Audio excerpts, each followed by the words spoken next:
नमस्कार दोस्तों, स्वागत है आप सभी का सनातन सत्यलॉजी चैनल पर। आज का जो हमारा वीडियो है वो रिलेटेड रहेगा भीमशंकर ज्योतिर्लिंग से। माना जाता है कि यहाँ पर सूर्योदय के बाद पूजा करने से मिलती है हर पाप से मुक्ति।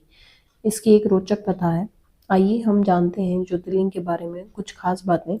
12 ज्योतिर्लिंगों में से एक है भीमशंकर ज्योतिर्लिंग। यहाँ पर सावन के महीने में भारी संख्या में भोलेनाथ के भक्तों का जमावड़ा लगता है। इस मंदिर के समीप से एक नदी बहती है जिसको भीमा नदी नाम दिया गया है। आगे जाकर यह नदी कृष्णा नदी में मिल जाती है। तो चलिए जानते हैं भीमशंकर ज्योतिर्लिंग से जुड़े कुछ रोचक तथ्य। ज्योतिर्लिंग महाराष्ट्र के पुणे से 110 किलोमीटर दूर स्थित है। यहाँ के स्थानीय लोग इस मंदिर को मोटेश्वर महादेव के नाम से भी जानते हैं। इस मंदिर का ये नाम पड़ने के पीछे इस मंदिर के ज्योतिर्लिंग का काफी बड़ा और मोटा होना है। भोलेनाथ के 12 ज्योतिर्लिंगों में से भीमशंकर ज्योतिर्लिंग छठा ज्योतिर्लिंग माना गया है।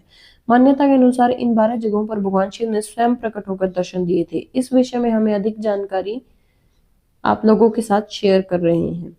भीमशंकर ज्योतिर्लिंग महाराष्ट्र के पुणे जिले से 110 किलोमीटर दूर स्थित है। भीमशंकर ज्योतिर्लिंग के बारे में एक रोचक तथ्य यह है कि भारतवर्ष में भीमशंकर नाम के 2 प्रसिद्ध मंदिर थे।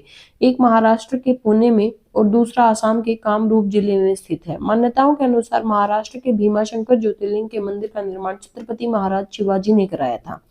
शिव पुराण में उल्लेख मिलता है कि भीमशंकर ज्योतिर्लिंग में सूर्योदय के बाद जो भी सच्चे मन से भगवान शिव की पूजा अर्चना करते हैं उनको अपने सभी पापों से मुक्ति मिलती है। इसके अलावा पुराणों में यह भी उल्लेख है कि राक्षस भीमा और भगवान शंकर के बीच हुई लड़ाई से भगवान शिव के शरीर से निकले पसीने की बूंद से ही यहाँ भीमारथी नदी का निर्माण हुआ था।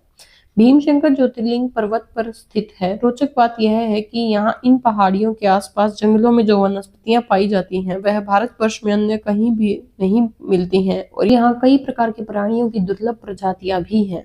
भीमशंकर ज्योतिर्लिंग वर्षा ऋतु में पूरी तरह से जल में डूब जाता है। इस मंदिर के पास ही कमलजा मंदिर भी है जो भारत में बहुत प्रसिद्ध मंदिर माना गया है। कमलजा माता को माता पार्वती का अवतार ही माना जाता है। इस ज्योतिर्लिंग का वर्णन शिव पुराण में किया गया है। इसके अनुसार कुंभकर्ण के पुत्र का नाम भीम था जो कि एक राक्षस था। भीम का जन्म उसके पिता की मृत्यु के बाद हुआ था। उसकी पिता की मृत्यु भगवान राम के हाथों हुई है। उसकी जानकारी उसे नहीं थी, लेकिन बाद में उसकी माता ने उसके पिता की मृत्यु के बारे में सब बता दिया। सब जानने के बाद वो भगवान राम की हत्या के लिए आतुर हो गया। वह हर हाल में भगवान राम को मारना चाहता था। ऐसे में उसने अपने उद्देश्य को पूरा करने के लिए कई वर्षों तक कठोर तपस्या की थी। उसकी तपस्या से खुश होकर ब्रह्मा जी ने उसे विजयी होने का वरदान दिया। जैसे ही उसे वरदान मिला वो राक्षस तानाशाह यानी निरंकुश हो गया। वह मनुष्यों के साथ साथ सभी देवी देवताओं को भी डराने लगा और सभी उससे भयभीत भी रहने लगे। उसके आतंक की चर्चा हर ओर होने लगी। युद्ध के दौरान उसने देवताओं को हराना शुरू कर दिया। उसने अपना आतंक इतना फैलाया कि उसने पूजा पाठ बंद करा दिया। इससे सभी देवगण परेशान थे और इस परेशानी का हल लेने के लिए वो भगवान शिव की शरण में गए। शिव जी ने उन्हें आश्वासन दिया कि वो इस समस्या का हल निकालेंगे। शिव जी ने राक्षस से युद्ध करने का निर्णय लिया। इस युद्ध में शिव जी ने भीम राक्षस को हरा दिया और उसे राख कर दिया। उस राक्षस के अंत के साथ ही सभी देवों ने शिव जी से आग्रह किया कि वो शिवलिंग के रूप में इसी स्थान पर विराजित रहें। भोलेनाथ ने इस प्रार्थना को स्वीकार किया और भीमाशंकर ज्योतिर्लिंग के रूप में यहीं विराजित हो गए। ऐसी ही और रोचक जानकारी पाने के लिए कृपया हमारे चैनल को लाइक व सब्सक्राइब अवश्य करें। धन्यवाद।